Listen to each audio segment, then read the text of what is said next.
All right, good evening, everyone, and welcome out to the Charlotte Shimmy 125, brought to you by Speed Racing Network, the Truck Series. And so we're here doing recruiting here at Charlotte Motor Speedway for our new league that's starting up in a week and a half, man. It's about to get real up in here. So we got 85 laps tonight to figure it all out. My name is Sean Griffith. I am here with Daniel Baldler, my co-broadcaster. How's it going, Daniel? Oh, pretty good, Sean. Looking forward to another exciting recruitment race here. We've had a couple of recruitment races with these trucks, and really they've done a great job. A lot of recruitment races are just kind of wreck fest, but once they kind of settle down, it's become really good. Yeah, I think we've had a pretty good turnout for all the series, I guess, if you ask me. I know I've only got to see, I think, one of these truck recruitment races, but from what I saw, it was a pretty good race. Oh yeah, definitely. And we're gonna have some more fun tonight because we've got a lot of guys in here that would qualify for the truck series, but they're not on a team yet. So they're out here trying to either get recruited on a team or just join the league as an independent. Yeah, not many spots left. I know we were getting awful close to getting filled up. So very limited spots left for these guys to get into. So it's going to be very competitive and see who can make the cut. Definitely. So 85 laps. We've got two fast repairs tonight, and so again, that just means you can make mistakes. It's okay to make mistakes as long as you get in there, get that truck fixed, get right back out there. So after a couple of mistakes, though, you're not going to be running very well. Yeah, you definitely want to be careful about using that fast repair too early. It can really come back to haunt you in the end. Definitely. And each of these leagues that we have that are going on, in the truck league, we have two fast repairs. The Xfinity league, we have one fast repair. In the cup league, we don't have any fast repairs. And so you can see the progression of the leagues and also the progression of how much they're paying per week to get in there. And also take a look at the bottom of the screen. You can see the progression of the good money that's in there as well. Yeah, it's a big incentive for these guys to get better and better. Just to get up there and have a little better chance at some bigger prizes and stuff. But yeah, it's a very good system to be able to work your way up, from being a starter in iRacing to maybe a more experienced driver when you get to the Cup Series. Yeah, and one of the fun things in this series, so if you're driving in the truck league and you win that race, you will get a buy-in to that week's Xfinity race as well, and it's going to be at the same track. So all three of the schedules are exactly the same. So they can progress really quickly, really easily into a different series against better drivers. Yeah, that could be a big opportunity for some of these guys, that maybe don't necessarily have the iRating to get into the next series, but, still have the talent to be able to compete with those guys. Go out there and win the series that you're in and have that opportunity to go show your skill against the next group of guys. Well, but in this series itself, we're going to be running on Wednesday nights, 20 weeks, so that it's going to be all fixed setup. So everybody's running the same exact setup. So it's all about driver skill. You do get two fast repairs, $5 a week to get in. You see that $300 first place, as well as some weekly and other season payouts as well. And then, of course, you can join a 5-person team, and there's a $100 team championship on the line also. So money going everywhere. Yeah, definitely money going everywhere. And, just to point out, a $5 entry fee a week, man, I mean, that's pretty affordable for figuring up the money that you stand to be able to have a chance at winning here. Not very many opportunities like that out here.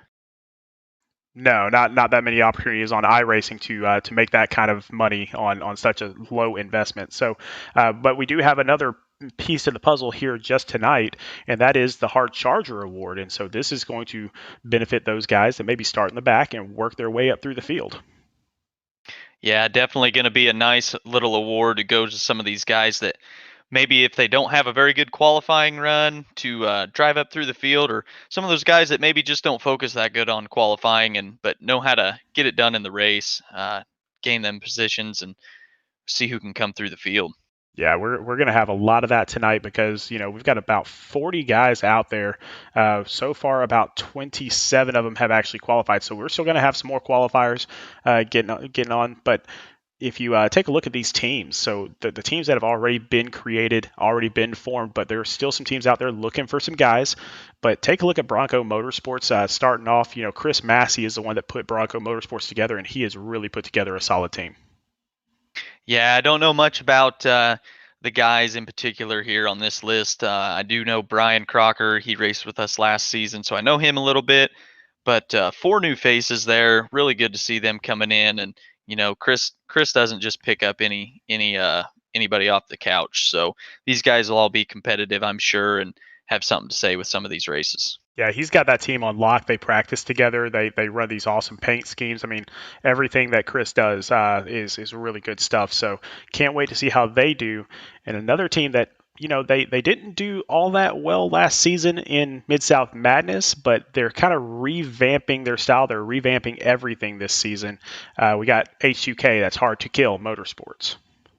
Yeah, they may not have done too well last season, but man, just count that as incentive for them to do better this year. You got two savvy veterans here of this league with us, Josh Witt and Justin Kruckman. So look for them to get with these other guys and get them going towards the front. Yeah, next up, you got Striker Motorsports. These are the defending champions of last season's Mid South Madness Team Championship. But Travis Trevelyan decided to stay in the trucks, and he's built a team around him. Yeah, Travis, the only original member of this team that has come back, and I just talked to him a few minutes ago, and he said, "Man, I just didn't want to see the team go away." And I told him, "Yeah, I think it's great to see it out here, kind of one of the uh, original teams to come back and keep it alive." Oh yeah, definitely, and special place in my heart. I was the team owner of Striker Motorsports, and Travis asked me if he could have the name and have the team, and that was perfectly fine with me. He's a good guy. Can't wait to see what he does with those guys. But another great team out there that most of the team is running in the Xfinity League, most of the original team, but they've put together a truck team as well, and that's Tank Racing. Yeah, most of the original teams, like you said, Sean, staying in the Xfinity series. Vincent Cortez is a name on that list that we've heard a lot about here in the last few weeks. You know, he won that race at Daytona in famous fashion, going in reverse. And then another name on there that is kind of familiar is Walter Lepicki, and I believe his son is Mike Lepicki, who is racing in the Xfinity. No, he may be in the Cup Series, either one of No, those. But he's in Xfinity actually. Yep, is he? Xfinity. Okay, so yep. But his dad's gonna get in here and try to mix it up with everybody and run in the trucks for him. Well, if he's anything like Mike came in runner-up in our first season of Mid South Madness way back in the day, and so he's got some drive and skill, and we're hoping that Walter does as well. Next up, you got Revved Racing, and this is Adam Pettit's team. And Adam Pettit has built together a team in each of the three leagues, and all of them have been practicing all off season. They've actually run a separate series away from everything else just to get the right people in. But you can see Byron McDonald, an incredible racer. Nathan Nixon, also amazing. Sean Kozier, great racer. Cody Riggs, great racer. I mean, there's not a bad racer on this team. Yeah, Sean, this is my team that in all three series until somebody can come in there and prove it otherwise, this is your elite team, I would have to say, to begin the season in all three series. You know, just a nice balanced stable across the board in all their teams and all their series. So it'll be interesting to see how they go. Everybody's got their work to do to knock them off that pedestal in my book. That they do. But one of the teams that's going to try to do that is Team SRN, so the factory team, the home team. And so they've put together Tevin Whitner, Taylor Smith, Matt Johnson, Corey Knight, Brad Yonkman. So four veterans, and I really haven't seen anything of Tevin yet.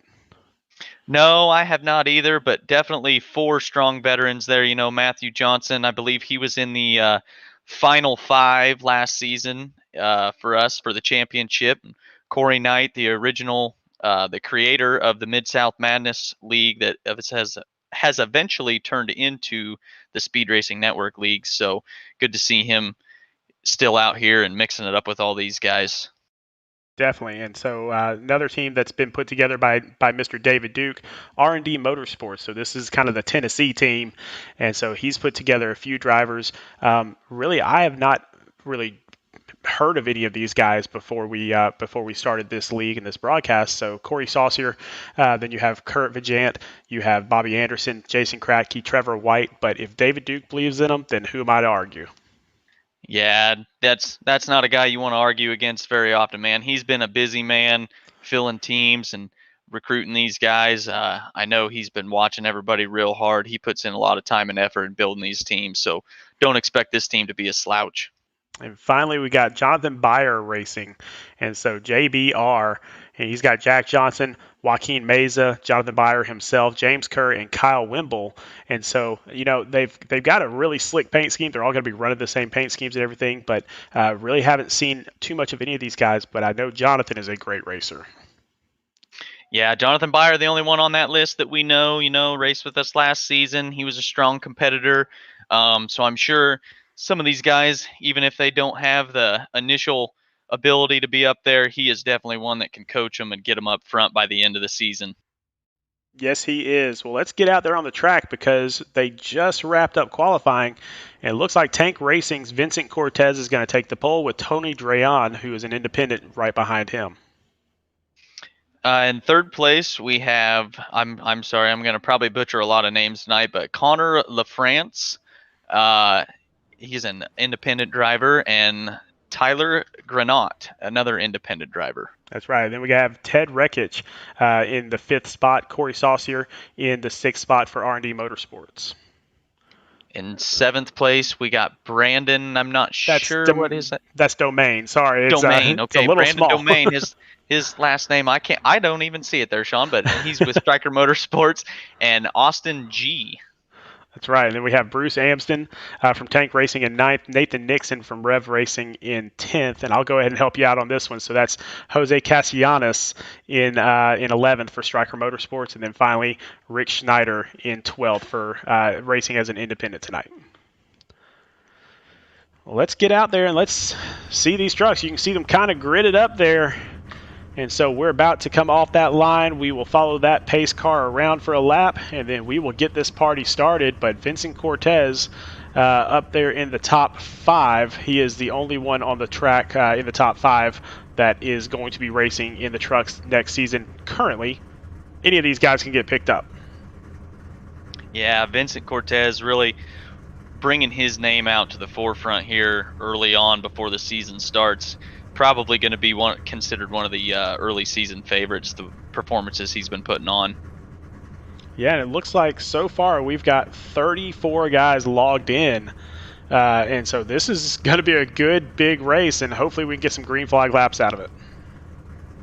Yeah, some of these races have tend to be a little bit caution-filled at the beginning, but it seems like once everybody gets settled in nice, it really kind of spreads out. So I would think we'd get some good green flags in here. A lot of these guys, they've been racing with us here for a few weeks now, so it should go pretty well. Definitely. So while we're getting this pace lap in, let me go ahead and break a little bit of news here. So for those that didn't read it in the Discord today, we are trying to plan a trip to Nashville Super Speedway for the June race. So the first race back in Nashville since I think 2011. And so we are trying to plan a nice get-together for everybody. And we're going to have some fun with that. So be on the lookout for a little bit of information about that here in the next couple weeks as far as pricing. And we're going to try to get like blocks of hotels. We're going to try to get a block of tickets. We're going to try to get pit passes. We're going to have some fun with this thing. Yeah, Sean, big opportunity there for everybody. Could be a really good time.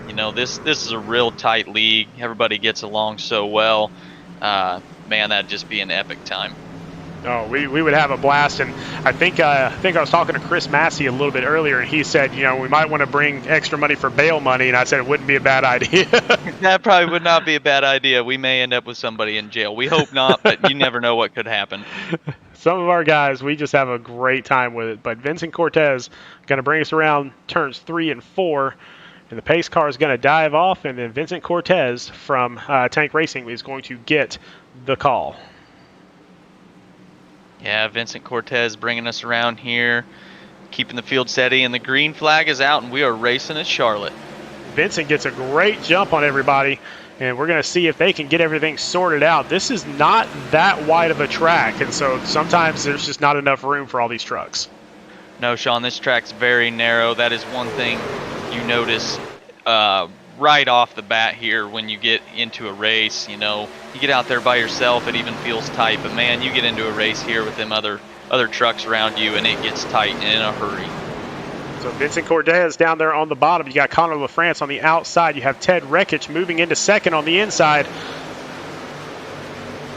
Yeah, this is good. This is a big track for drafting help, so watch for these guys to give each other some pushes down the straightaways to help make some of these passes. There's a lot of momentum and a lot of draft here, it seems like. Oh, we already got a car down, I believe. I'm not really sure who that is. That might be one of our latecomers. I think that might be Jarrett Marlin, is who I think that is. Not completely sure. May have missed the start there, potentially. But Ted Rekich bringing it around. He's going to lead that lap. Connor LaFrance on the outside trying to catch up. Yeah, Ted was in here in our Xfinity Series race the other night. And man, he jumped out to an early lead, and it was awfully hard for anybody to go back up there and take it from him. Let's see. We got Tyler Greneau. It's either Greneau or Granat. I'm not really sure. We'll get that fixed if you join the league, I promise. He is up in third in that number 81 Snuggles car. Yeah, and you see Vincent's drop back there to fourth. I'm sure he's in a little bit of a tire conservation mode here. He's a smart driver. He's not going to burn his stuff up here too soon. He's going to let these guys go up here and race it out. Maybe come back up here and pass them a little bit later. So is Ted burning up his stuff right now, being on the inside and trying to maintain that speed? If it was me, I would feel like, yes, Ted is the one burning his stuff up. It seems much easier to hold a guy at the bottom. But, you know, this is a track that for some reason it does feel like that if you don't get down there on that bottom line, you know, the truck is extremely hard to keep going around the bottom. And you can burn the tires up in a hurry up top, too, as we have a caution here. Let's go back. I believe that might be Travis Trevelyan. Yo, wow, he's on his side. On his side, trying to get the truck flipped back over, I think, there, so he didn't have to use the tow, but it looks like he's going to have to use that. So let's get started with our first next Diag Rec replay. Let's find out what happened with Travis. It looks like he's got some help. Looks like you're just going to run into that really narrow track, maybe? Oh, yeah. Yeah, just running out of real estate, you know, like I said, everybody, you feel like you got to be on the bottom here. Kind of a extravagant wreck there. It really was, but everybody got through it, and so that helps out a lot when people can just drive right through. But you'll see once again, and we were just talking about that extravagant wreck. And this is one of those fun things in iRacing sometimes that you hit just right and you just go flying. Yeah, I would have to say if that was more in the real world, that is one wreck where the ambulance, I believe, is going to be sitting on the track for a while, because he just went from 180 mile an hour one direction to about 50 mile an hour back the other direction. And look at some of these people that made it through. Again, it's the number 6 Darren Giles that I'm not sure if he actually touched him or if he net coated him. Either way, just sends Travis flying. Yeah, it gives the 6th a little bit of right front damage there, and actually it looks like it gave the truck a lot of damage on the front end there just overall. And you can see there Travis Trevelyan definitely using a fast repair, and he'll have to sit there for a little while because he used the tow button to go back, so he'll have to have a little time penalty before he can get that truck fixed and get back out there on the track. Meanwhile, you can see all these trucks coming into view, a lot of pit stops happening. Yeah, everybody's going to come down. We ran about 5 laps there. You know, unlimited tire sets here. This is a good opportunity earlier in the race. Come down, get you some fresh tires, and get back out there. Well, the leader at the time of caution was Connor LaFrance, and so he is going to be able to restart us once we get to that point. Ted Rekich back there in second. Tyler Greneau, or Granat, I'm going to figure that one out before I die. So he's back in third. Corey Saucier back in fourth.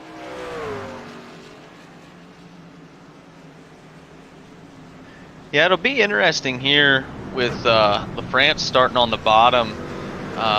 You know, you saw him holding Rekich down there.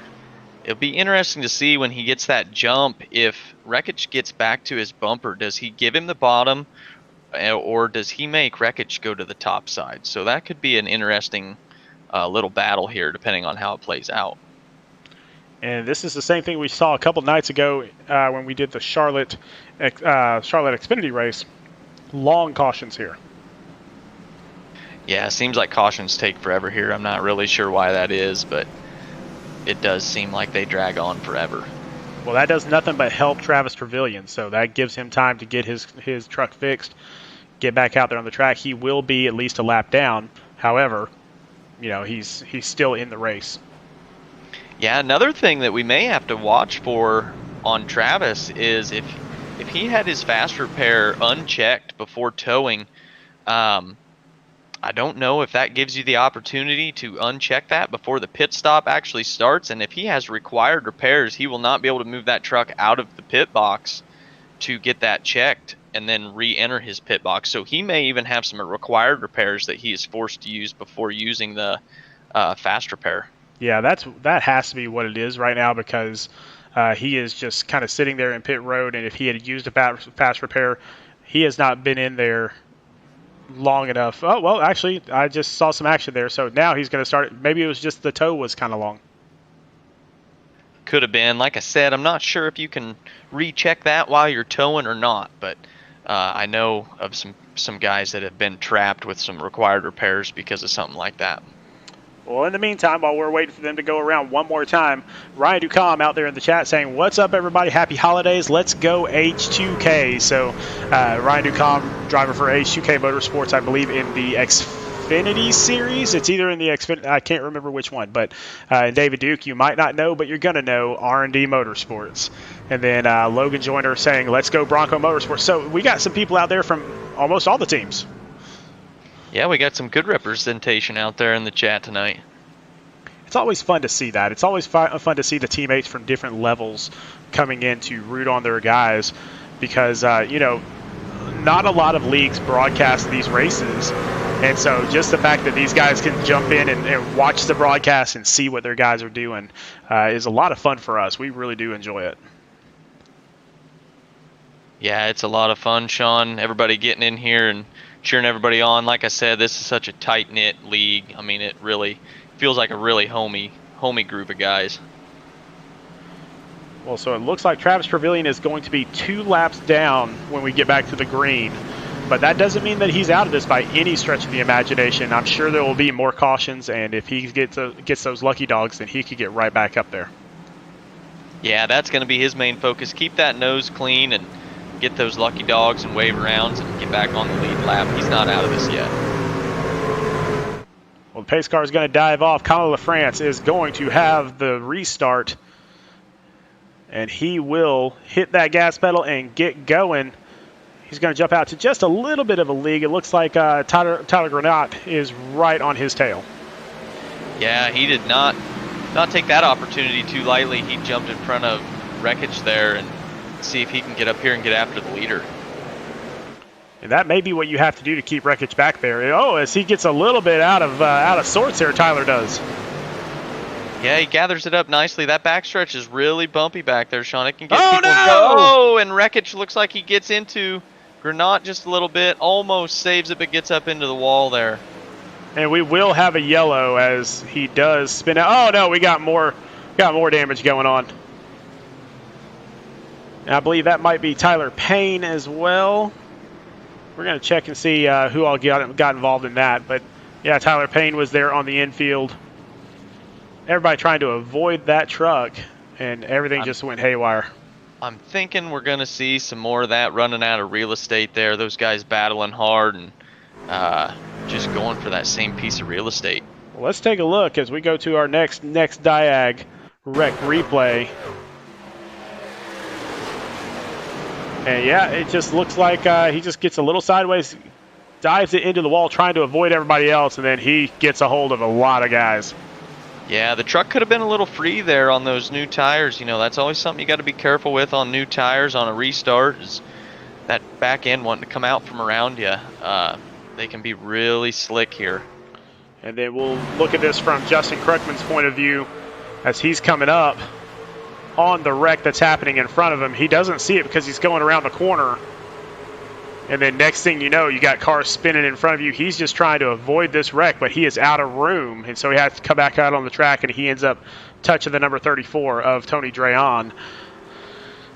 Yeah, you can see it looks like he thought he was clear to go to the outside there and just never saw the 34 coming from behind. Well, now we got a lot of those leaders coming into pit. So Connor LaFrance came in, Vincent Cortez came in. All these guys came in except for Ted Rekich. So Ted Rekich is going to stay out there. He's going to reacquire the lead. And right behind him, Doc Holliday. Yeah, not really sure on the strategy there of coming back in. I guess I'm not sure what a fuel window is, but I would have to think there is no way from this point that they're going to make it to the end of this race.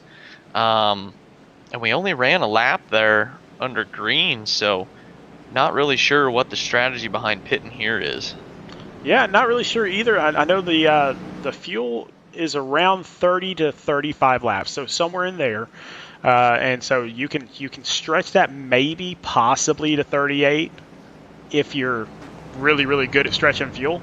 But even then, let's say you have, I guess the strategy is if you have two 35 lap, stints, then you have a shot to go all the way. But this is a little too early to play that game. Yeah, it feels a little too early to me too, especially having two cautions in a matter of 13 laps. Not sure that I would be banking on this thing going green the rest of the way from here. So another interesting thing is, where did Travis end up out of that? He could have potentially got one of his laps back there. Yeah, in fact, he did get one of his laps back, so he is only one lap down now. And so, again, under this long caution, if he wanted to come back in and pit again, he could. And he would still be able to get back out there on the tail end. So, but, he just pitted, so there's no point. Yeah, a lot of race left for him and already back to just one lap down. So he is definitely not out of this yet. He can catch another one of these early cautions, get back on the lead lap. He could start making his way up through the field.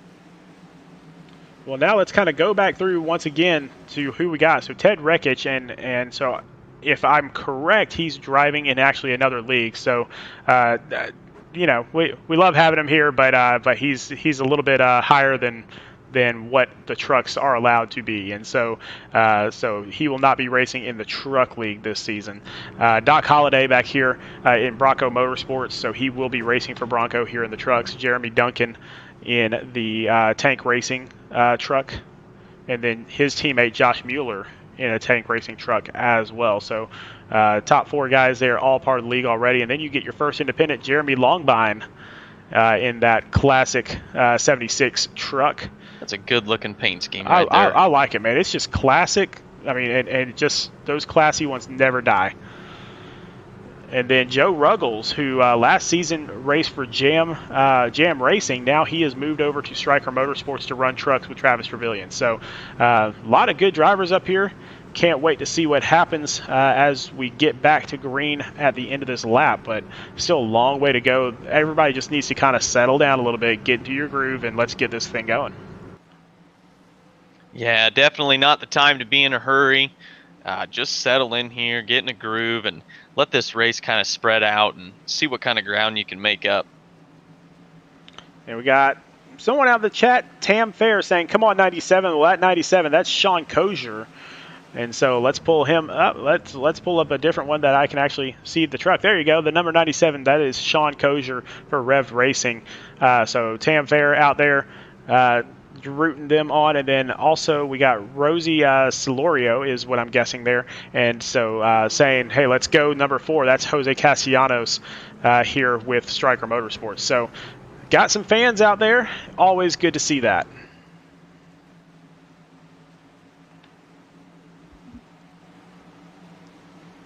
And we're going to come around. Pace car is going to dive off. And here we go again. So Ted Rekich is going to get the green flag, and he's going to take off.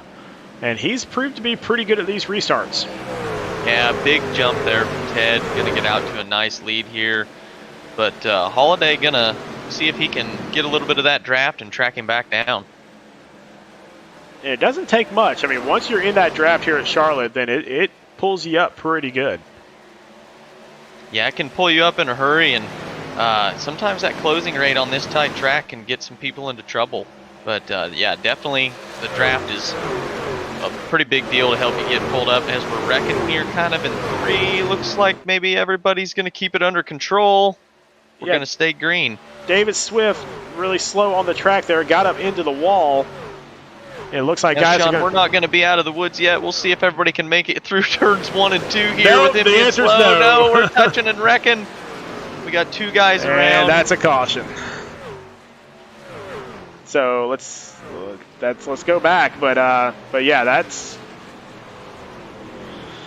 too many cars, too small of a track is really what that ended up being.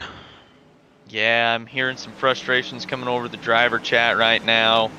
I think some guys that were just further behind that slow car that had been in the wall, just not realizing that they had a slow guy up in front. You know, some guys expressing their frustrations for being 3 and 4 wide there, but not much anybody can do in a situation like that. Well, let's go back and take a look and see if we can figure out where this actually started. I mean, it definitely started when David Swift got up into the wall and kind of slowed down a little bit, but you can see 3 wide, and 3 wide at Charlotte just doesn't work. Now, nobody touched that 34. That was some net code. So Tony Drayon just kind of got out of sorts, and then once he got out of sorts, there was nothing that anybody behind him could do. No, I just think everybody there just didn't quite realize that David Swift had been up in the wall and was as slow as he was, you know, and by the time everybody realized that it was just too late and nowhere to go, like we keep saying, you know, this track is just so tight. There's just really hard to avoid anything. So that's the 38 of Gary Wright involved in that wreck as well. Let's see if we can go back. Actually, let's see if we can go back and see it from his point of view.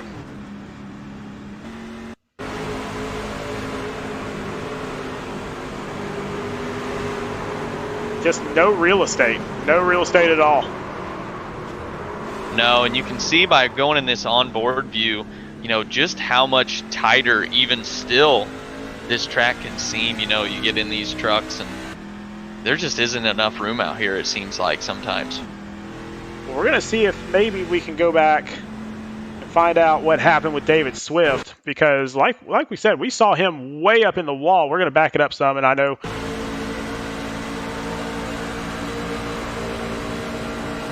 and he just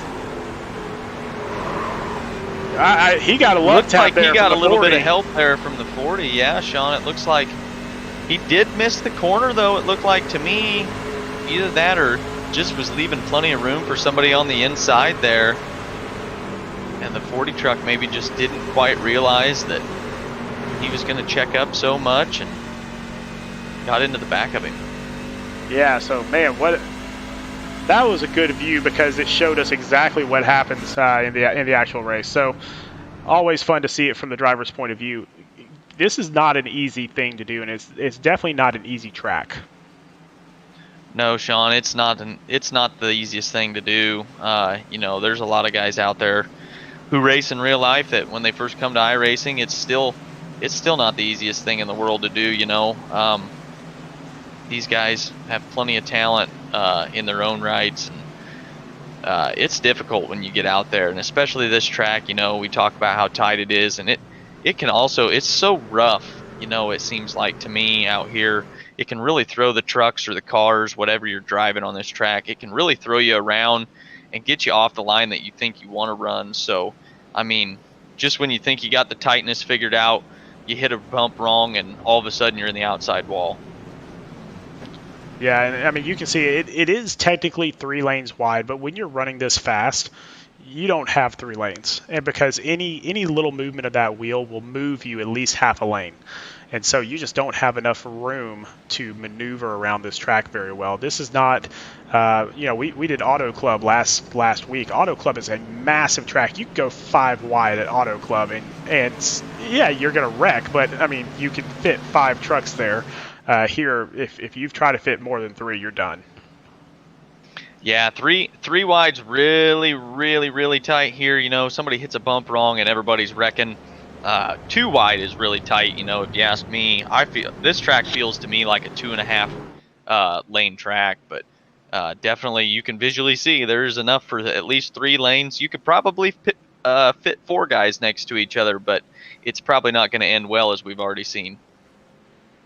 And so the front pack here, still Ted Rekich has not pitted yet. Josh Mueller has not pitted yet. Doc Holliday not pitted yet. So these top 6, none of them have pitted yet.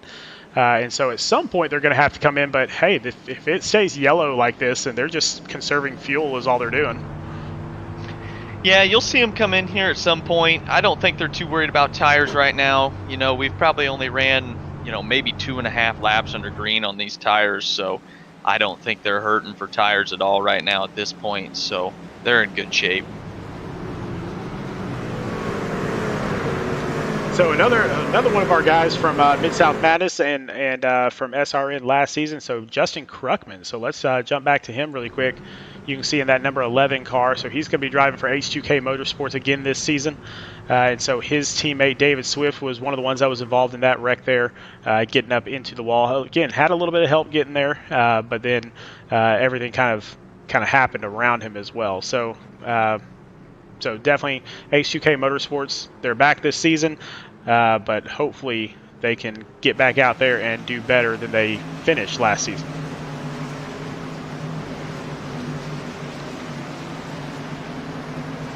So we're going to come off 3 and 4, and once again, pace car is going to dive off. Let's see if these guys can get just a few green flag laps. All it takes is a few here, and people start to spread out. Yeah, Sean, all we want for Christmas this year is our 2 green flag laps. So let's see if we can get that.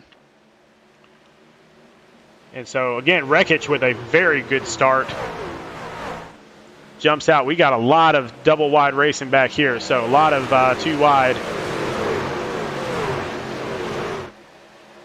You can see all those cars coming around, just jockeying for position. All, again, 2 or 3 more laps under green, and people will start to spread out, and it'll calm down a little bit. If we get there, because that was close. Yeah, we've got to get there first, Sean. We've made one of our 2 laps here under green, so we got 1 more to go, and we're going to be feeling pretty good. Oh, man, a lot of side-by-side racing, so not sure if this is going to be able to be sustained.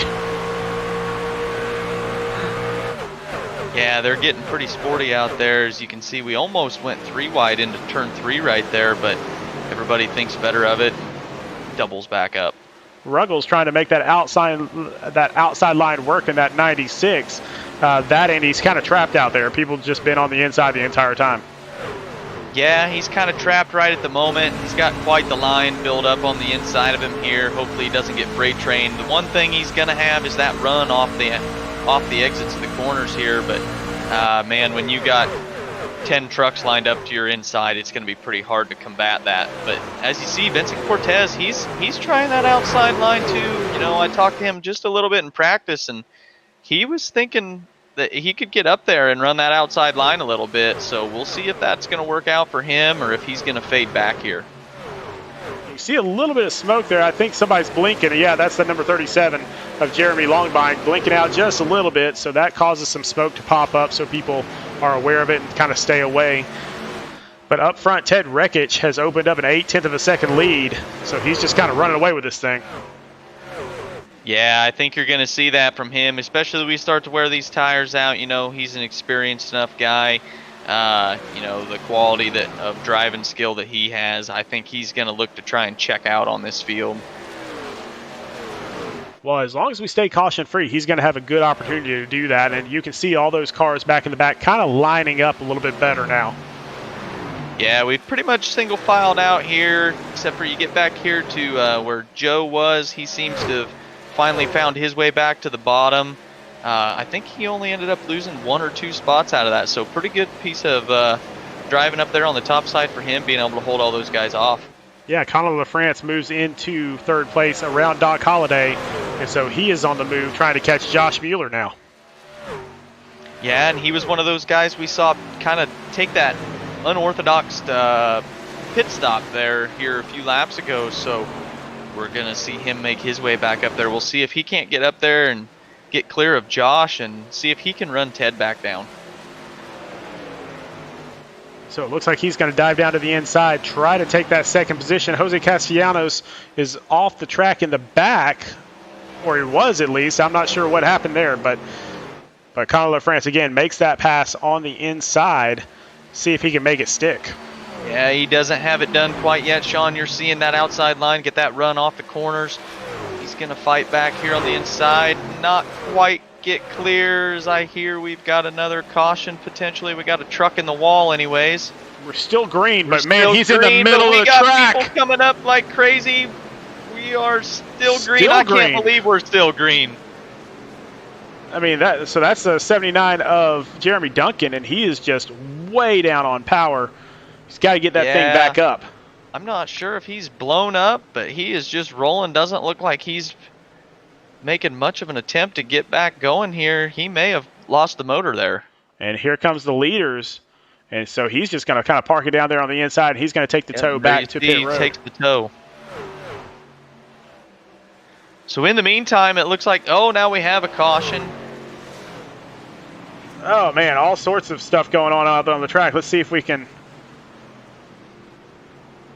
We got a few cars just kind of out there on the front stretch. We're going to go back and we're going to figure out all this stuff that happened. Yeah, I think this is going to be a little bit of a mess to go back and find here. Well, let's go back to another wreck replay. And we're going to take a look at Andrew Cockerham. Now, and again, they don't even touch.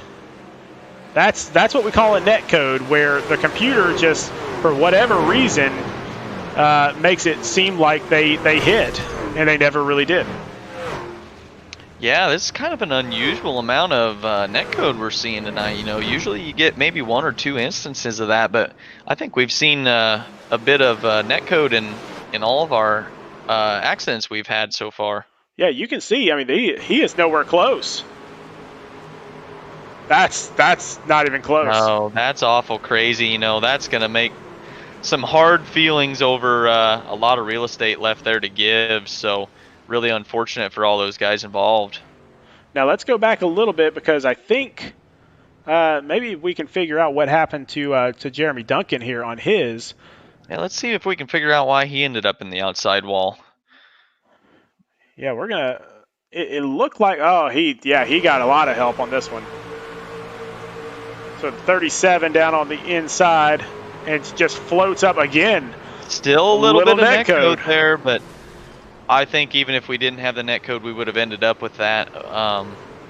Eventually, it looked like the 37 was really pushing up the track there.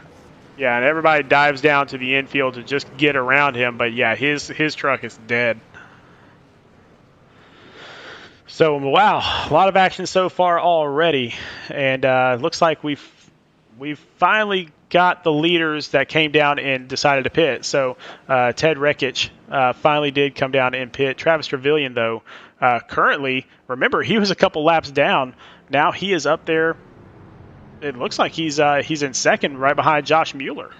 Is he going to take his wave around here to get this final lap back? You know, we may have ended up with some other guys 1 lap down, and maybe he was not the lucky dog, but maybe going to take a wave around here to get back on the lead lap. No, I mean, my scoring is showing him in first place right now. And so what I think may have happened was he got the lucky dog last lap, and then he didn't pit this lap. Oh, okay. Well, good strategy by Travis. You know, we're going to have a few more laps on the tires now, but as often as we've been having these cautions, you know, no, there he goes. He could, there he goes. He's going into the pits. Okay. Maybe he missed pit road there and had to come back around. So Ted Rekich will once again assume the lead. And out there in the chat right now, Ryan Ducombe saying, this is nuts. Yeah, we agree, Ryan. It's I believe this has been our, 5th caution? Yeah, we've said that some of these have started off a little crazy, but, you know, look for these guys to get a little bit more used to running with each other here and settle in, and I'm sure we'll get a green flag run in here eventually. So it looks like that was our 4th caution, actually. And I guarantee you, just knowing the admins of this race, they're probably going over the chat right now just saying, guys, just settle down. Come on, let's get some green flag racing in here. Yeah, I think I've heard them coming over here a little bit on the race chat and trying to get everybody to settle in a little bit and give some more space to each other, you know, talking it through with them and see if we can't get this race to go green for us for a while. And so Ted Rekich is going to lead this thing. And again, he's a driver in another series. So Not really sure why he joined this recruitment race tonight, but here he is up in first. Then you got Cole Martin back here for Bronco Motorsports in the 85 in second. Tevin Whitner from Team SRN, the lone Team SRN driver out here tonight. He is up in third, and Corey Saucier from RD Motorsports in fourth. Yeah, Tevin and Corey are going to be kind of somewhat of unofficial, official teammates this season. David Duke starting that R&D team and being so strongly affiliated with SRN himself. So those two essentially teammates, but not really teammates. So look for them to work together here and try to not hold each other up. Well, they're going to get double wide once again. We're going to try to get another restart. I mean, we got a couple laps in there, and then just, what happens is people just make one decision, and that one decision is all it takes for things to go wrong. Yeah, and like we've been saying, not a lot of room for error here, so that one little bad decision can turn into a big problem for everybody else. And out there in the chat once again, so Insane saying, Vincent Cortez is my friend, let's go. He met him in NASCAR Heat a couple of years ago, so Vince is up in position 5 right now. And then Ryan Ducombe saying, hey, they're going to settle in. They'll get some racing in. They're just fighting too much with so much time left right now. So, and again, that's kind of what we're saying is, you still have 50 laps to go. So, if somebody's getting by you, let them by. You'll catch them right back up. Oh, yeah, a lot of time to go here, Sean. I think you'll see these guys start to settle in and give each other some more space until we get down to maybe a little bit closer to the end. So the pace car dives off, and again, Ted Rekich gets a great restart once again. He's really good at those. Yeah, another great restart there for Ted. We're going to see Cole jump out here to second and see if he can't start to track him down a little bit.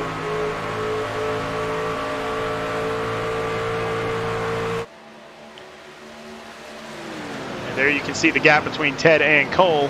Tevin Whitner just behind Cole, trying to catch him as well. Rick Schneider, an independent, has moved all the way up into 4th position. Yeah, good to see another independent getting up here and mixing it up with some of these guys. We talked about those limited spots that were left available in this truck series. So good to see him up there having a good run, and maybe we can see one of these teams, try to get him picked up here for the season. And he's going to dive down to the inside, is Rick Schneider in that number 40 truck. And so he is going to try to get to the inside of Tevin Whitner. Not quite there yet. No, Sean, not going to quite get there. And Tevin going to have that run on the top side here down the front stretch. Look to see if he can carry that momentum down here into 1 and 2. And now they're going to get side by side in 1 and 2, and Tevin's just going to let him go. Smart move by Tevin. Yeah, good move there by Tevin. Not going to race him too hard right now. Like we talked about, we're only on lap 36 of 85, so a long ways to go here. Good, smart move. Yeah, Nathan Nixon just takes away the 6th spot away from Corey Saucier. And then back behind them, Brandon Domain and Jose Castellanos. Those are 2 teammates in 8th and 9th. Yeah, good to see Striker Motorsports coming up towards the front here. That's one thing that we definitely got used to seeing out of them last season. So good to see them continuing their ways, trying to stay up front. Let's go back up front because it looks like Ted has opened it up even further. So now he's up to an 8/10 of a second lead. But right behind, Rick Schneider is on the move. He is trying to track down Cole Martin for 2nd position. And he's got a great truck going right now. Yeah, he's got a big run coming here, getting to the bumper. See if he's going to pull out and make the move. Maybe not yet, not quite close enough to the bumper. Try to get a little bit better of a run here through 3 and 4. See if he can't pull up onto that back bumper down the front stretch here. So again, Rick Schneider, an independent driver, doesn't have a team just yet that we can see. And he is right on the top edge of being qualified for this series, and so he would be one of the better drivers in here, I think. Yeah, definitely. He's definitely showing out right now that he could be one of the better drivers in here. You know, we'll see if he can't get to the back of this 85 truck and get to the inside of him here and see if he can't make a run at the leader. Looks like we got a little bit of a racing going back here with Tevin Whitner, and it looks like Nathan Nixon goes down to the inside. Corey Saucier is going to follow.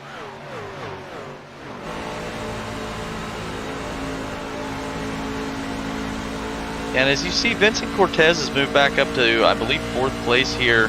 Had fell back early on in this race, I believe, to about 10th or 12th for a while, trying to run that top. But as you can see, he's moved back down towards the bottom. I wonder if he decided the top is not going to work out like he was hoping it would. Well, you can see there's a lot of distance there, but let's jump back up front a little bit further. Got Cole Martin and Rick Schneider still going at it up here. But Ted Rekich, I mean, take a look at this truck. He is just out there. He's over a second ahead. Yeah, and just watch how smooth he is. He is very smooth, Sean. You know, after racing with him the other night, that man he doesn't make a mistake. He gets out front and sets his own pace, and he makes you have to run harder to catch him, which then in turn can cause you to make some mistakes. So, you know, just being out there, being smooth, not making a mistake on his own, that can be a lot of speed all in itself. Yeah, you can hear him jumping off the gas really early there, letting the truck roll around the corner, and that's how he's going to save tires. Yeah, that's one of the biggest keys to these as you get onto these older tires is the off throttle time, so that truck can really plant the nose and rotate the center of the corner here.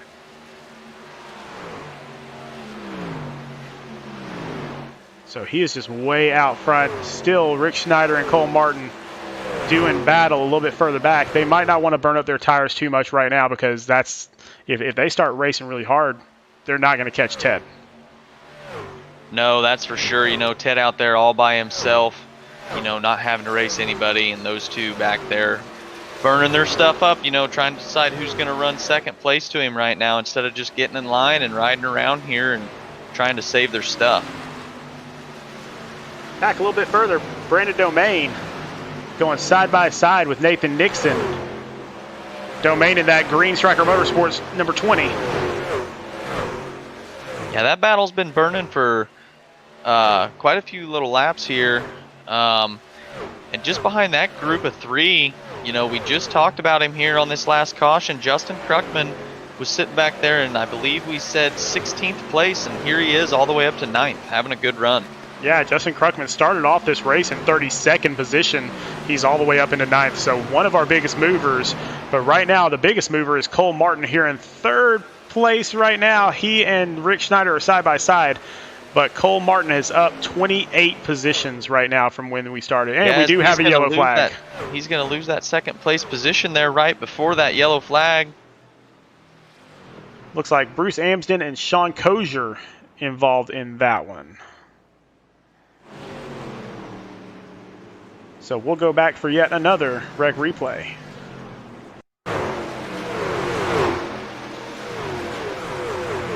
You can see them coming around the corner, and then they just get into each other. We're going to get a better view of that.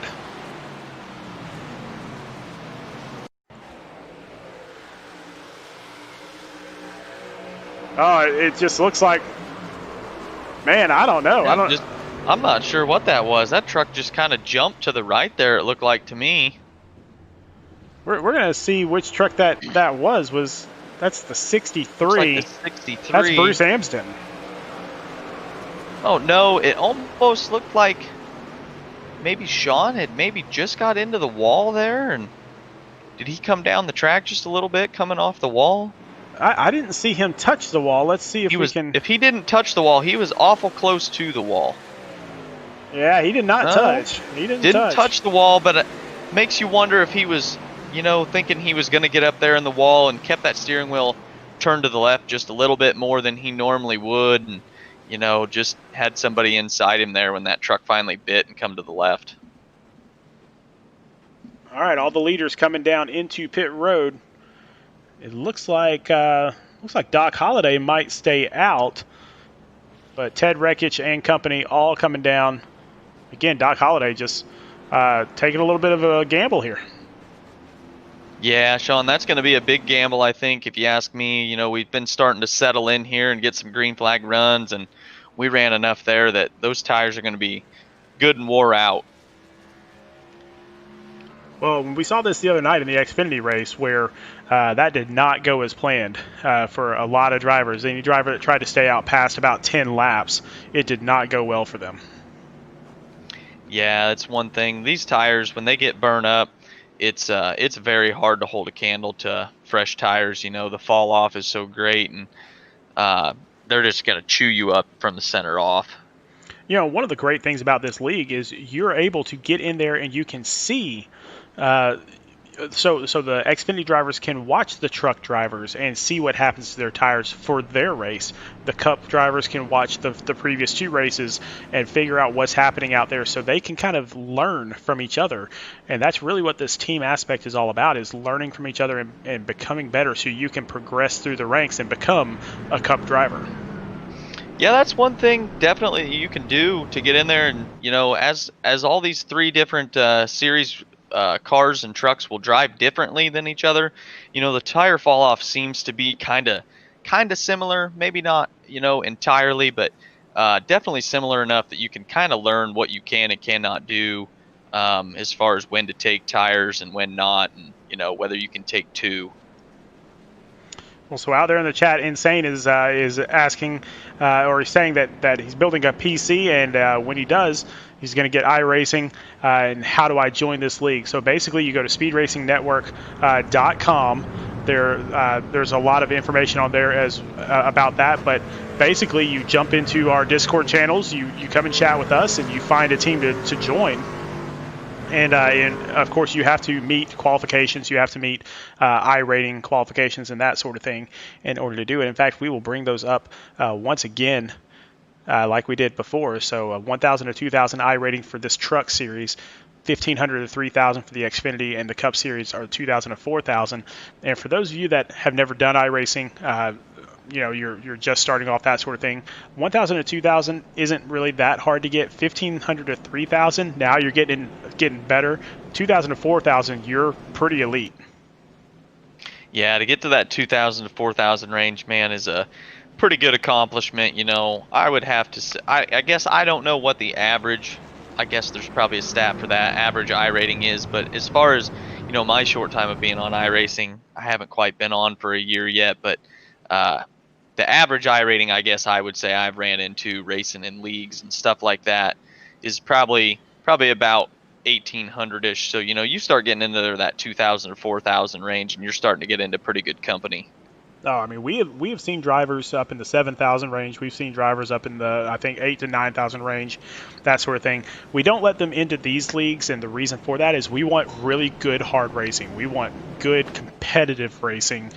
We don't want somebody running away with the whole thing. We want it to be everybody to have a shot, everybody to have a good time with it. Yeah, Sean, I think we've entertained everybody from maybe some rookie class guys all the way up to, I believe, you know, this past weekend we even entertained a Coke Series driver.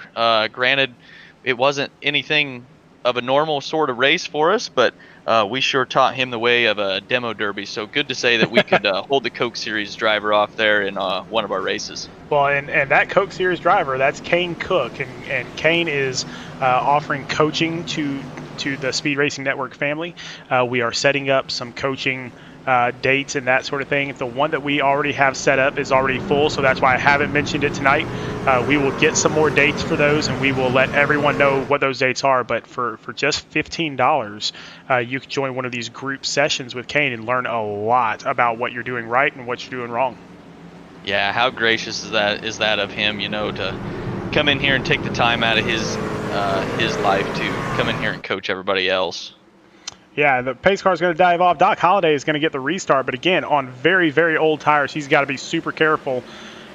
And Ted Rekich is going to get a good job. Somebody in the back there spinning the tires, dropping down to the grass. Hopefully that doesn't cause too much of mayhem getting here into turn one, but looks like he's got it gathered back up. And you can see just how quickly Ted Rekich gets around Doc Holliday, and Doc is just holding people up at this point. Yeah, look at him holding everybody up here. That's just a product of them old tires not being able to give him the grip through the center of the corner to get back on the gas and get that launch off the corner. So you're going to see Vincent Cortez wants to peek to the inside there, but just thinks better of it. Yeah, he didn't really want to take that 3 wide, and he knew that if he did that, then somebody was spinning. Yeah, but I think, you know, if he doesn't find a way around him here soon, you're going to see the patience grow really thin, as Vincent's maybe going to peek to the outside here and decide to do it that way. And so Doc's going to stay down on the inside, but now we got Brandon Domain in that 20 car, going to peek down to the inside. Doc gets really tight there, almost gets up into Vincent, but keeps it off of him. And Doc falling all the way back to 7th already, and so that's what happens. He's going to be in trouble now being up there on that outside with them old tires. Yeah, it's a rough lesson to learn. It really is. See a lot of people are lining up right now. That doesn't mean that they're not racing. They are definitely getting after it. Looks like we got a couple teammates here. So Jose Castellanos and Brandon Domain. So Jose in the 4 car or the 4 truck, and Brandon in the 20 truck. So they're going nose to tail. Yeah, we're getting a couple of new faces kind of making their way up towards the front here, so be interesting to see if they can keep moving forward and get up there and see if we can get somebody new to get up there and see if they can't challenge Ted. Looking at number 54, Jason Kratke from R&D Motorsports, trying to work on number 89. That's Doc Holliday. That's the guy that has no tires anymore. Oh no, somebody's up in the wall. I believe. Yeah, looks like Justin Kruckman has gotten up into the wall. Really unfortunate for him as you see Kratke get down there in the grass to try and avoid him. And luckily he does, and that is always scary when you get up into the wall like that and your car just jerks to the left.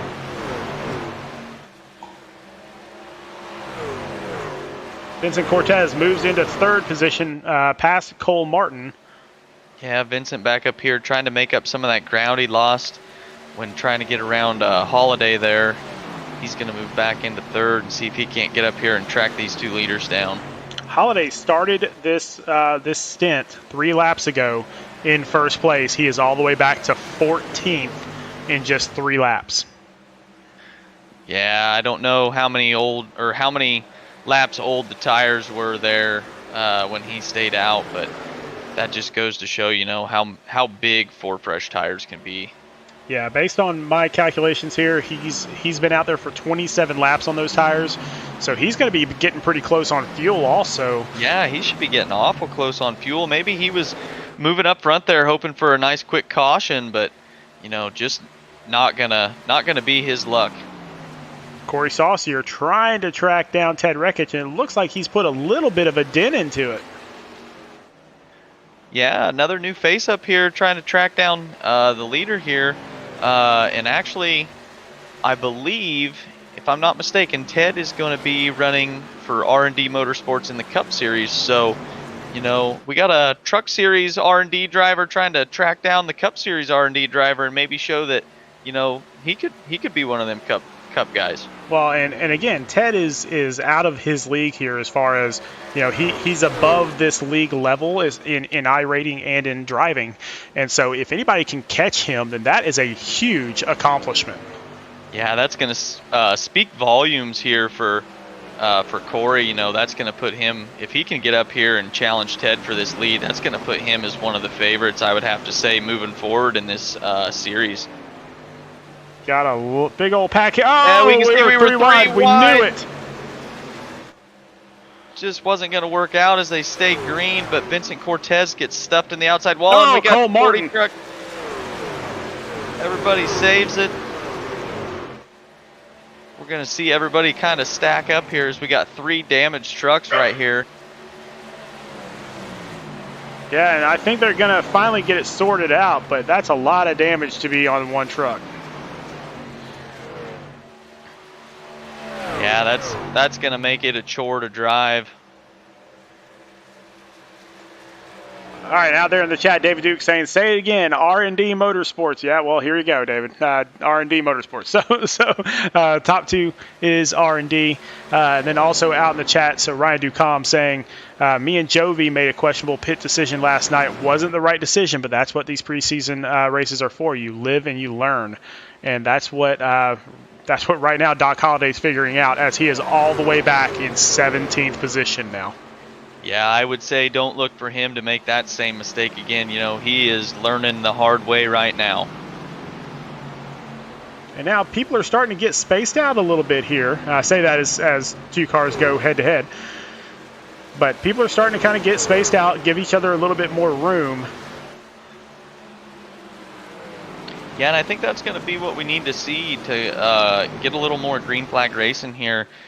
Be interesting to see if we can get to a green flag stop. And it looks like Insane is asking what happened to Vince Cortez, and again, just they got into each other a little bit, got a little bit of damage. Everybody's okay as far as everybody's still moving forward, but you can see a lot of damage on that truck on the right front. We got people going through the grass again back there, Sean. Let's trying to see who that was, but we're still green. We're still going, so whoever it was must have got to gather back up.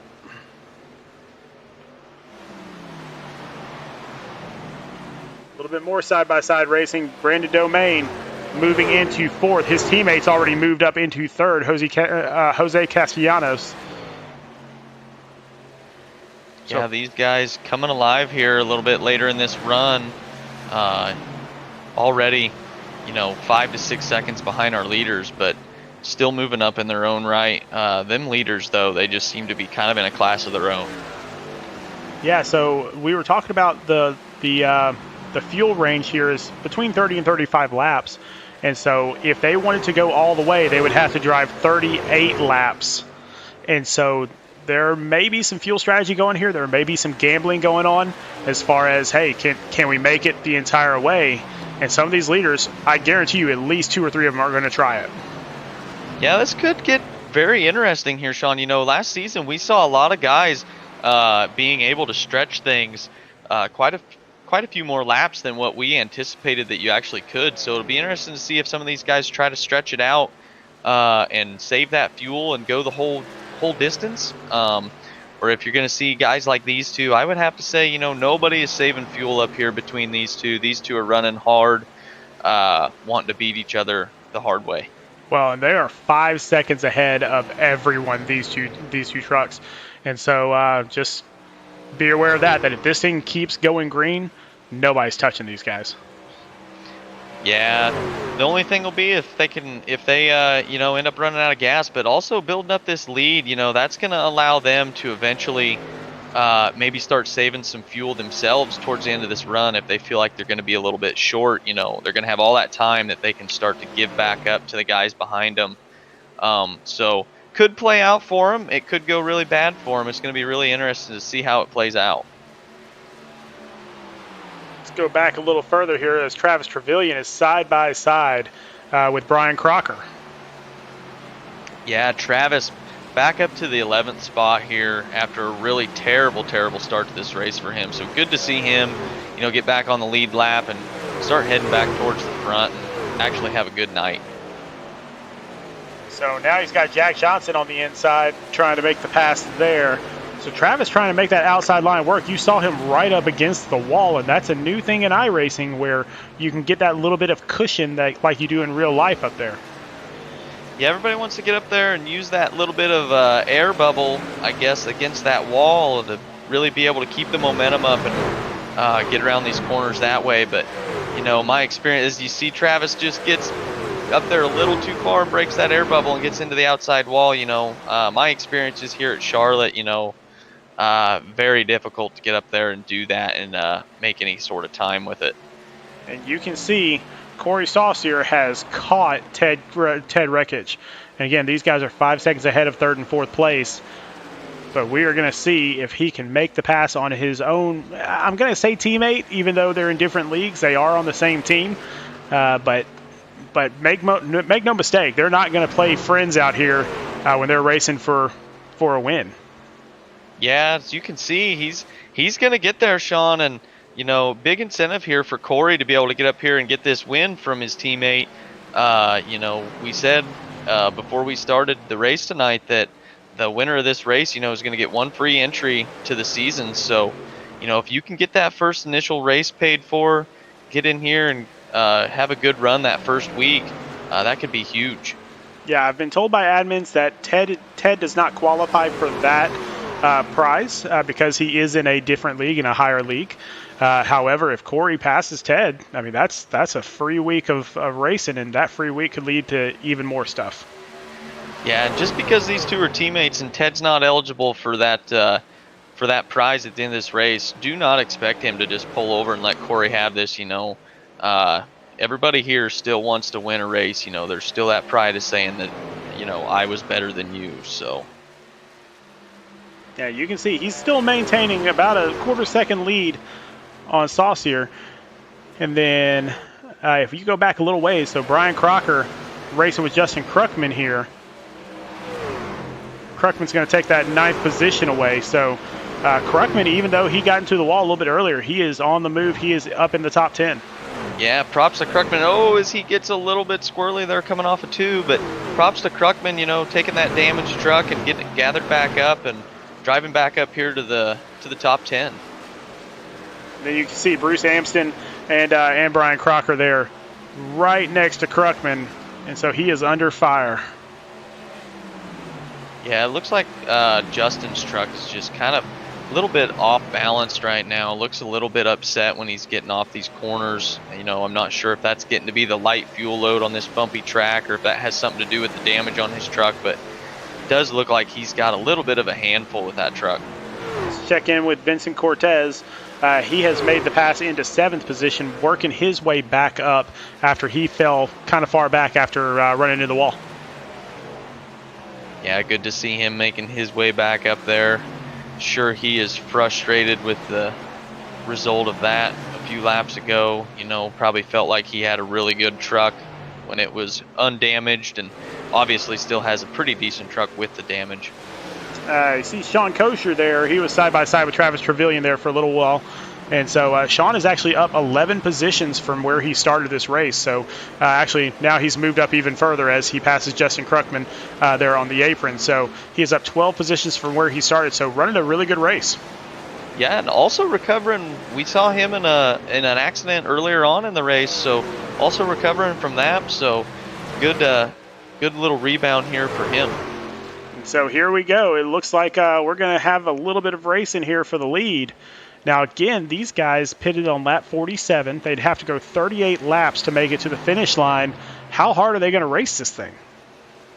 That's the fine line right now that those two have to start deciding. They got to be watching, how much fuel do they think they have left? How hard can they push each other to race? I think in this particular scenario, Corey's got a little bit of the advantage because he's sitting behind Ted, and he can either push Ted to use more fuel or maybe, save a little himself. And, he's always going to save a little bit there being in the draft of Ted. So that could be one thing we're seeing out of Corey, why he hasn't tried to make this pass yet. He could be saving a little bit of fuel there. And now this truck behind them, Tevin Whitner, he is already pitted. He is a lap down.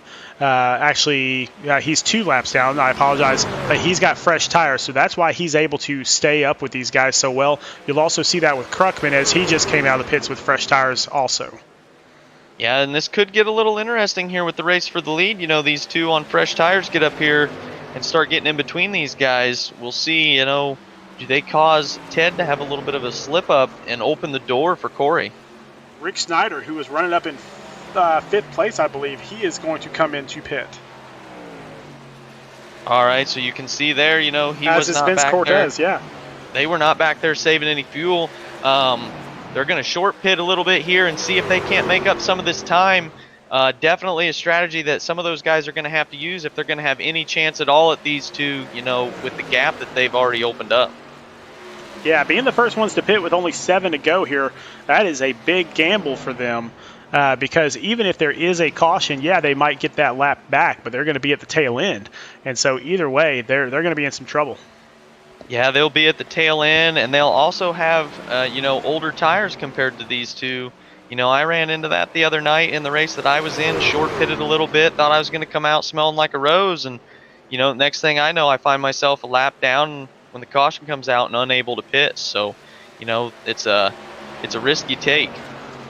And you can see Kruckman was side by side with him for just a little while, and he got into the grass, so he had to back off a little bit. But Corey Saucier really putting some pressure on his teammate.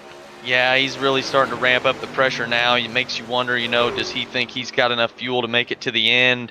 As he's going to really start, he's going to look to the outside here, see if this truck sticks for him, get that run off the top side. Just Kruckman's going to stick his nose in there and have a little something to do with this battle. Oh, yeah, Kruckman's not going to hold back at all. That's just not his nature to hold back from a race, and so he is going to whip it around there.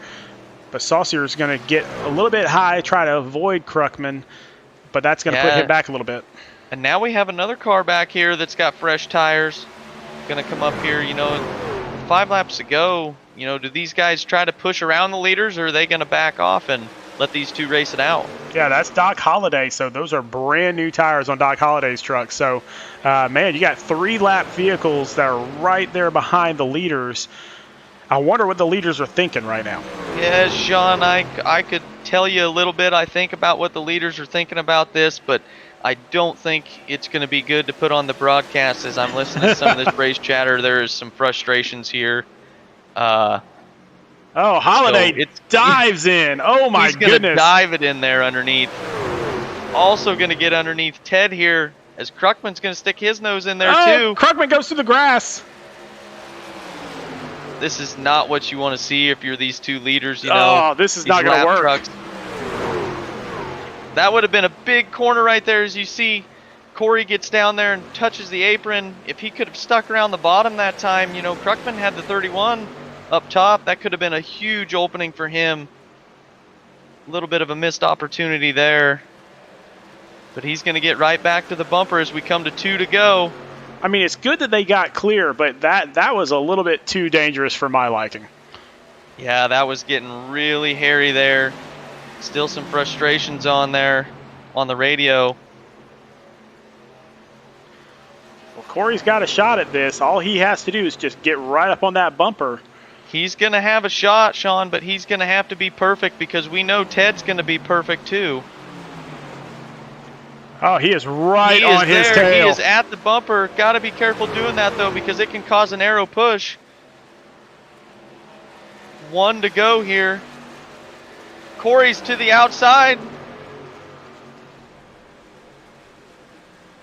Is that truck going to stick? No, it pushes up the track just a little bit on Corey. I'm surprised that Ted's truck stuck there. Yeah, I think Ted drove that truck down in there a little bit easier than Corey did. Corey's going to dive it down to the inside, but Ted going to slam the door shut. Corey pushing for all he's got, coming around the outside. Oh, Ted's out of gas. Ted's out of gas. He's out of gas.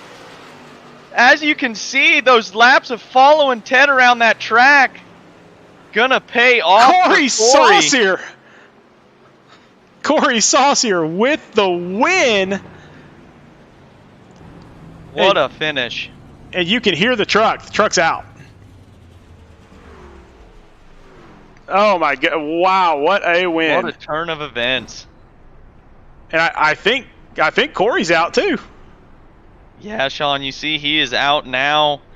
How big were those laps of following Ted around that track? Absolutely phenomenal finish. Corey Saucier barely had enough gas to get across the finish line. That Chick-fil-A number 3. Whew. That made it interesting to watch towards the end. Move Corey Saucier to the top of your list after this race, Sean. That was expertly driven in those last laps. That unreal. All right, well, let's kind of regroup here. I don't think that he has enough fuel to actually do a burnout, so we're going to leave it alone. But it looks like Corey Saucier is going to be our winner for R&D Motorsports. Ted Rekich runs for R&D Motorsports in a different league. He comes in second. Brandon Domain for Striker Motorsports in third with a great drive. And then Jose Castellanos, also from Striker Motorsports, in fourth. Yeah, we got Nathan Nixon from Revved Racing finishing in fifth there. Good run for Nathan. Jason Crackty from R&D finishing in sixth. Jack Johnson from Jonathan Byer Racing finishing seventh. Brian Crocker from Bronco finishing in eighth. And Bruce Amsden from Tank Racing finishing in ninth. So Cole Martin from Bronco Motorsports, and I'll tell you about Cole. He actually won our Hard Charger Award tonight, brought to you by Sparkle and Shine Mobile Detailing. So he's going to win the $10 Hard Charger Award. Sean Kozier from Rev Racing in 11th. Travis Trevelyan from Striker Motorsports in 12th. Joe Ruggles from Striker Motorsports in 13th. Then Vincent Cortez for Tank Racing in 15th. I'm sorry, 14th. And we got Justin Kruckman. You saw him have his problems. He wins up in 15th place there. Tough little ending there for him. Doc Holliday, we saw him have his trouble. He ends up 16th. Tevin Whitner, the first team SRN driver, he's going to come home 17th. Josh Mueller from Tank Racing, going to finish 18th. Rick Schneider, one of our independents, going to finish 19th.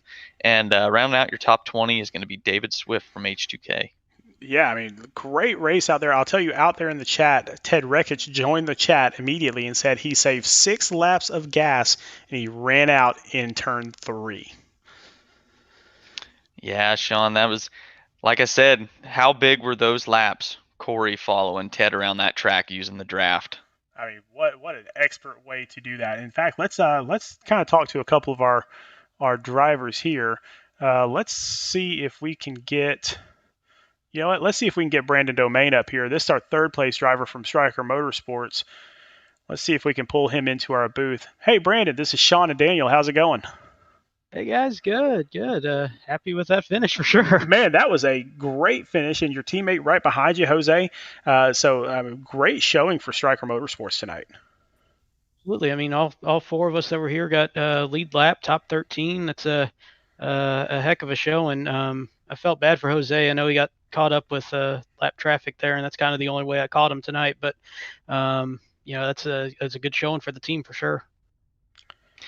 Yeah, Brandon, coming into this team, Striker Motorsports, last season known as the dominant team for most of that season, coming in some big shoes to fill, under that name, and you guys come in and put on a heck of a show and put that team right back up front where they're expected to run. So, how excited are you to be a part of that team, with that name behind them, and how much pressure is there? I try not to think about pressure or anything, but definitely want to live up to the billing of the team. But just being a rookie and all this, I'm still somewhat new to iRacing too. I've been doing this for about 6 months, so just trying to make sure I do the best I can every time, trying to finish on the lead lap every race and maybe get like rookie of the season kind of stuff. But hopefully just keep up with this kind of stuff and just having respectable runs. Well, man, you could do a whole lot worse than joining a team that has as much success, and it looks like even the new guys on the team are having success already as well. So, with this type of a league where the team aspect is so big, how do you guys prepare as a team? I mean, shoot, I joined up about like 5-6 days ago officially, so figuring it out from my end, honestly. But I know the past few days we've talked here and there on Discord and everything, and just kind of getting everything up and running from our standpoint and making sure that we get all the communication going. So I think the preseason races, the recruitment races are kind of a big help there, and just kind of working out what's to be expected from everybody and how I can help out too. Well, man, you killed it tonight. You did really great last time. Last time we saw you on the track as well. So we're looking for big things for you, and good luck the rest of the way. Appreciate it, guys. Merry Christmas. Merry Christmas. All right, let's drop him down there, and let's go and talk to our winner.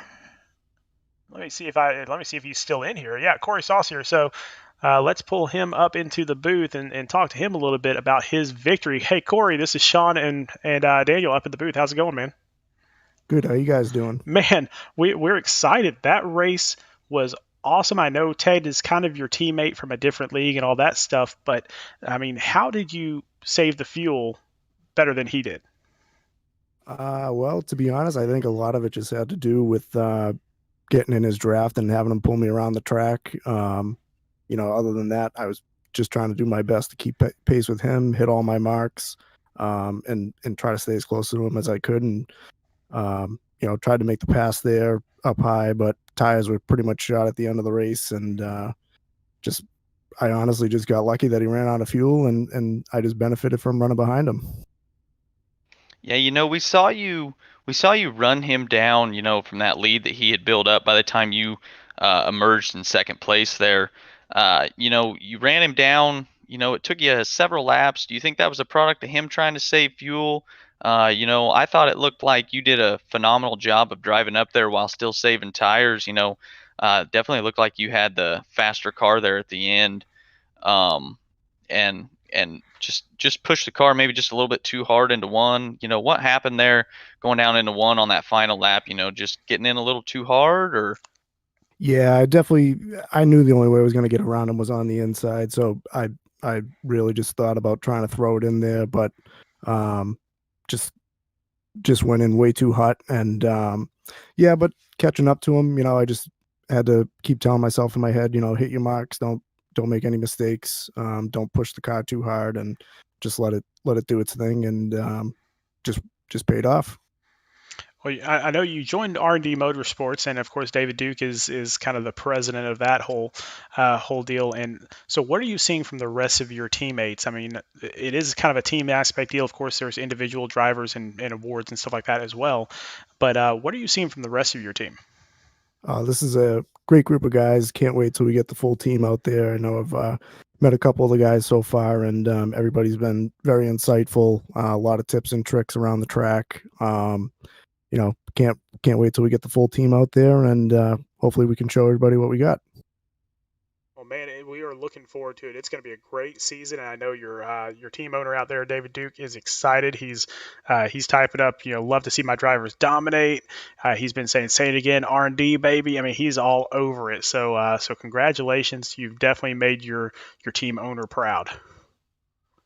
Yeah, thanks again. Appreciate the opportunity. Thanks to David Duke and everybody at SRN for giving me the chance to race with them. Relatively new to all this, but enjoying every minute of it so far.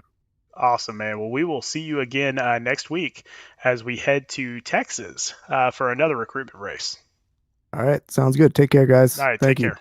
nice job, Corey. All right.